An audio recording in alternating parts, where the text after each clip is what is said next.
Hey everyone, it's Ben Hardy here, and in today's video we'll be going over a 2022 Maserati Ghibli that is in a brand new color. It looks absolutely crazy. First and foremost, though, a huge shout out and thank you to the Maserati of downtown Salt Lake for giving me some time with this Ghibli. Check out the inventory in the description down below. And then if you do want to save time and money the next time you purchase a car, I'm going to include a link to my car buying course in the description down below as well. Let's get into the review.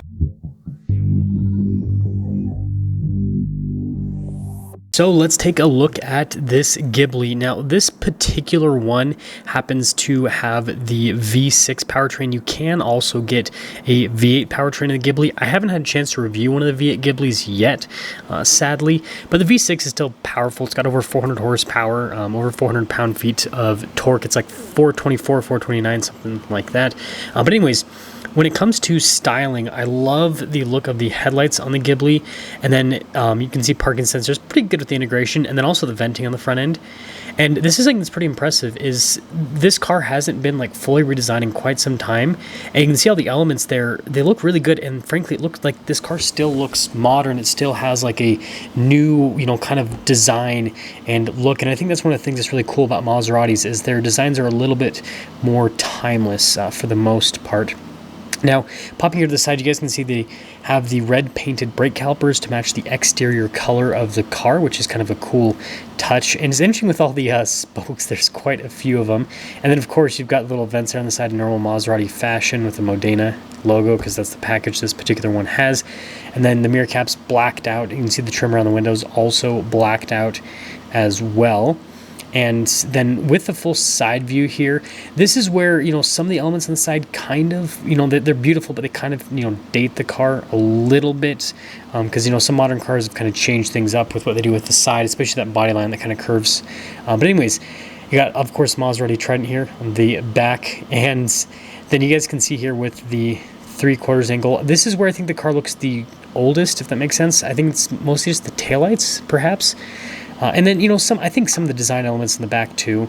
And this is where, again, like this is where you can tell the age a little bit. And then I like the coloration of the badges, though. I think they did a really good job with that. Instead of going for just, I don't know, like the normal, like super bright chrome appearance. But anyways, exhaust tips blacked out. I think that's another cool part.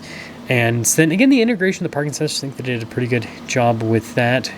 But let me know what you guys think about the overall exterior design on the Ghibli, and do you think that it's in need of a refresh or redesign, right, with the exterior styling? Now, this is the reason why I picked this car, is because I think it's really cool with the contrast between the exterior and the interior. So you can see the wood trim here is kind of more of like a luxury kind of feel inside, especially with the black and the brown leather that really kind of lends to that. And something else that kind of dates the car is having the heated seat control there on the door panel. But anyways, look at these seats here with the Maserati Trident. And then you guys can see again the brown leather all down the center portion there. And the stitching, of course, matches. Got all the vents here in the center as well. And interesting with all the little airflow adjustments there. But when it comes to space with the Ghibli, it's definitely a little bit more on the cramped side with the back of it. Even though it's a larger car, if you want more space, go for the Quattroporte. But with the front door panel, again, you've got the same design with the black leather and then the wood trim there, which is really cool. And then you can see the silver trim down below. Goes into the door handle. I think it's cool. It all connects together. And then more of that brown leather. Now notice here with all the window controls there, mirror adjustment as well. And then you can see with the windows it's actually frameless. And blind spot monitoring with the mirrors, for those of you who are wondering. Got the Maserati logo right there. And then, yeah, look at the front seat. Really cool. Again, I think the overall look at the seats inside, I think that still has a very modern feel to it. And then you got your power adjustments there on the side. And then this is one thing that's interesting is the pedals. You think they would have done a little bit more. And then, of course, you got some switch gear from some other vehicles that are under the company. So, you see that in a Jeep, too, for example. Well, the old Jeep, actually. But anyways, steering wheel. Pretty interesting with the design. Notice how it's, perforated there on the side. Got, your voice command control. And then you can see cruise control there with your steering assist. Do love the paddles. That's one of the things that's really cool about Maseratis is the giant paddles there on the back. And then with the gauge cluster, it's cool how they have a screen there in the center and then the analog gauge is still, so it gives it a unique feel compared to other cars, because a lot of modern cars now just have full digital and a little clock in the dash. That's another thing that other cars don't seem to do anymore. Really nice leather trim. And then the infotainment system straight out of other, Jeeps and Dodges and all that kind of stuff. Dual zone climate controls down below. And then you guys can see the shifter there, which you might not remember that from other vehicles. It just has Maserati Triumph on it now, which is kind of funny. But you got your drive mode select there. I found it interesting you have an ice mode with the car. I've always liked that cake design with the volume and tuner control. I think it's pretty cool. And then the wood trim actually does look and feel really nice. I think they did a good job with the graining there. And good storage space inside of the glove box.